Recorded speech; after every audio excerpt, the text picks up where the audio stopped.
સ્વાગતમ સર્વત્ર જ્ઞાનમમાં હું કલ્પેશ ચોટલિયા આપનું સ્વાગત કરું છું. કલ્પેશ ચોટલિયા 57 જે રિઝલ્ટ માટેના ફોન્ટ છે તેનો ઉપયોગ કેવી રીતે કરશો? અહીં માઇક્રોસોફ્ટ એક્સેલમાં ફોન્ટ બારમાં કલ્પેશ ચોટલિયા 57 લખો. જરૂરિયાત મુજબ ફોન્ટની સાઇઝ સિલેક્ટ કરો. ત્યારબાદ જે તે સેલની અંદર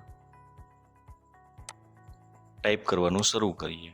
1 2 3 4 5 6 7 8 9 0 ડેશ ઇઝિકલ ટુ.